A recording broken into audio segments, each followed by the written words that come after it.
What is going on, YouTube? This is what is left of a Piper Apache, and I am continuing my video series on practical projects for airframe and power plant, or A&P students getting ready to go test to get their A&P. And one of the questions that I've been getting a lot is how to rig flap torque tubes, or how to rig a torque tube, what is a torque tube, so on and so forth. So this is a Piper PA-23-160, also known as a Piper Apache. Okay, so this airplane does have a flap torque tube on it, and I'm going to show you how to rig that. If you're new to the channel, if you're new to the videos, my name is Bryce. I am an A&P IA, and I teach at a Part 147 school for students to get their A&P, and I've been doing a series on practical projects.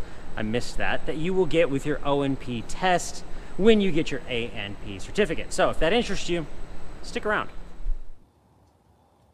Now, I am not going to take this apart. I am merely going to show it to you. This airplane is missing quite a lot up there, but in there is a hydraulic power pack. You can kind of see it right here, and it's not fully bolted in because this is a studentized airplane. That's besides the point. But that power pack would have a flap handle on it and supply hydraulic pressure to the flap actuator, which is right here. Now, it works pretty simply. If I just do this, you can see I'm pulling on the flap with my hand, and as the actuator gets shorter, the flaps go down. As the actuator gets longer, the flaps go up. So let's start with this actuator. There is not a lot of adjustment on this flap actuator other than this rod end up here, but there's not a lot of adjustment on that to bring the torque tube all the way up.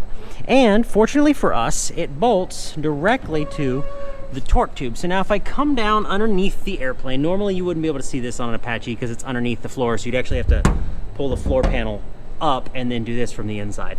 But that is my torque tube right there. And if I put the flap up, you can see that it is transferring this flap to that flap. Now, rigging these is actually really easy, if you can believe that.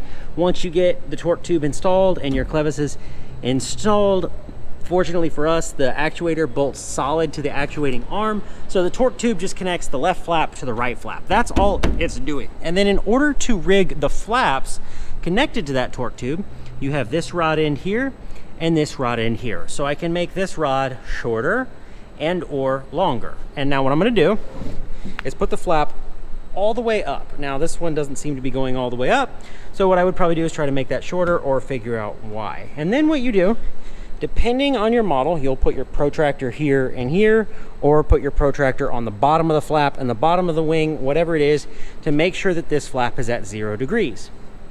You will then go over to the other side and you will do the exact same thing at the other side and make sure that that flap is at 0 degrees. And then you will put the flaps down and ensure that the flaps are falling within their maximum limit.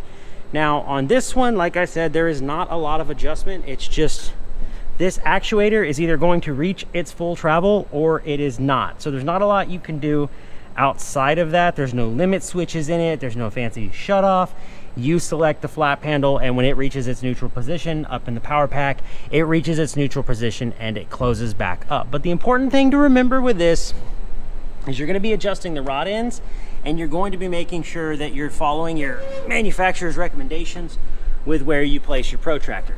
So like I said, if you put your protractor here and here, or on the top and on the bottom, however the manufacturer wants you to do it, but you're gonna set the right side at 0, set the left side in 0, and then make sure that it's reaching its full limit, or at least falling within what is supposed to be the flap's full limits. And it's very, very important that your flaps are rigged properly when you have rod ends. Let me set my camera down for a second, because if your flaps are both even, you're fine. There's no adverse wing loading, there's no adverse lift. But if one flap is a little bit lower than the other, that wing is going to be producing more lift, and you're going to have a wing heavy position. The heavy wing is going to be producing less lift and less drag. So you end up with this really weird sort of crossed controls where the left wing is trying, or where what would be your right wing is trying to go up, but it's also trying to go back, and it's really not safe for the airplane.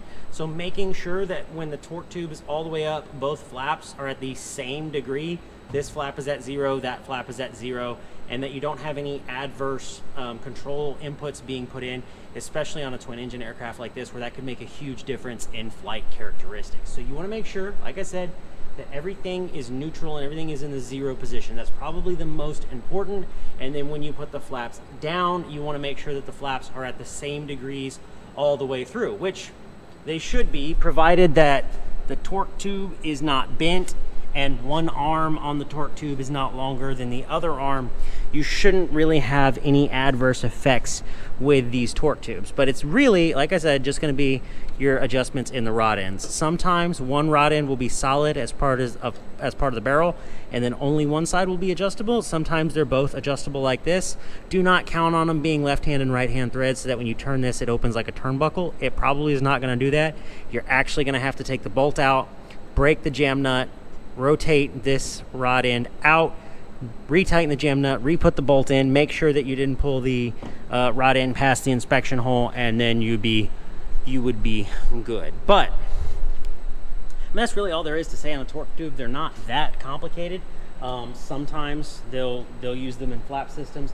Sometimes they'll do like the Cessnas, and I'll put up a diagram of the Cessnas here so that you can see it. But what the Cessnas use, and now I'll cut back to my ugly mug, what the Cessnas use is a actuator in the right wing. It has a jack screw actuator in the right wing, and then they use 2 cables that run over to the left flap.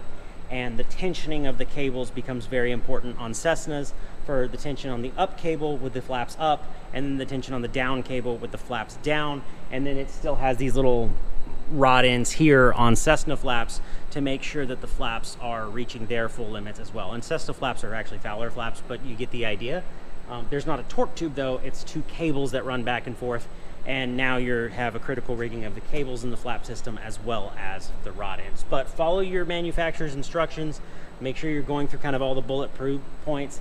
Piper, for whatever reason, Piper loves to put the word ascertain in all of their documents. They love to say ascertain that the flaps are traveling at the same degree. I don't know why they use that word, but Piper used the words ascertain all the time in their manuals. These old PA-23 Apaches, I almost called it a Cherokee. These old PA-23 Apache manuals absolutely suck. They are terrible. These airplanes are from the late 50s and early 60s, so they just assumed mechanics knew how to do a lot of things. But if you found this video helpful, like I said, there's been a couple people screaming for a torque tube in the comments. I hope this helped clear it up for you. If you're curious about anything else, make sure you leave me a question down below. Suggest whatever video, whatever practical project you think you want to see next. Go ahead and drop that down in the comments and I will try to film it. I've got a couple on the list. I appreciate you guys so much. Thank you for watching. Thanks for sticking around with me. My uploads have been spotty lately, but I do appreciate y'all. So as always, make sure you leave us a like, leave us a comment, subscribe, all of that good stuff. And as always, go build something and be easy.